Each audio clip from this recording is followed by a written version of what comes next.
So what is a do-it-yourselfer? Do-it-yourselfer is a person who decides to do some work around their house themselves so that they can save some money.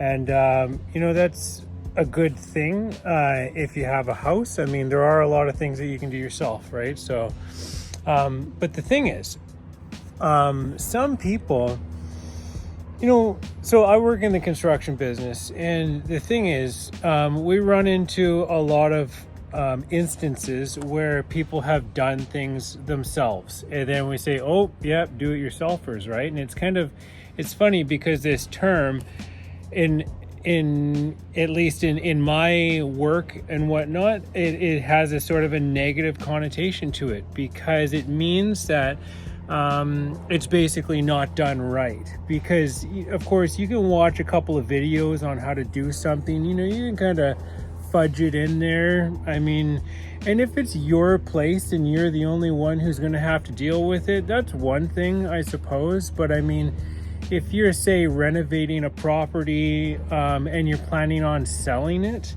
I mean, all of those little details that you miss out and that you don't realize that it's how important that they are, all the little corners that you cut essentially add up to basically what is a lousy job. And it equals essentially having to have whatever you did torn out and redone again. And so it's like, is it do it yourself? It's almost like more like do it yourselfish as opposed to do it yourselfer, because if it's about saving money, I mean, it's fine. The thing is like you get this a lot of the time with say like a couple or something like that, where a guy works in construction or something like that, and he has one trade under his belt or something like that, and then he feels comfortable tackling a bunch of other things, or like I said, people who watch YouTube videos or whatever reason. But I mean, yeah, I mean, doing a bad job of something isn't right. It's not fair to the next people who end up with the mess that you made, because of it can create complications doing things incorrectly down the line. All kinds of issues can come up from not knowing what you're doing because of things that you just don't realize that you have to take into account.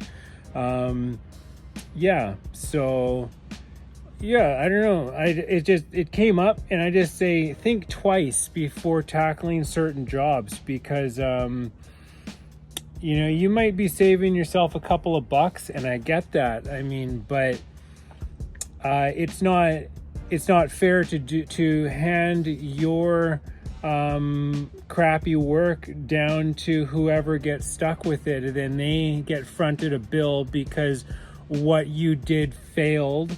And that's just my 2 cents anyways. I mean, it's not meant to diss anybody who does things themselves. I do things myself as well, but it's like, if you're gonna do it right. And maybe, I don't know, the thing is like, you can't get all of the professional advice off of YouTube. There's no way for somebody, I mean, there is, but they would have to go through every single detail and a wide variety of scenarios in order to essentially give you everything that you need to make sure that you're not going to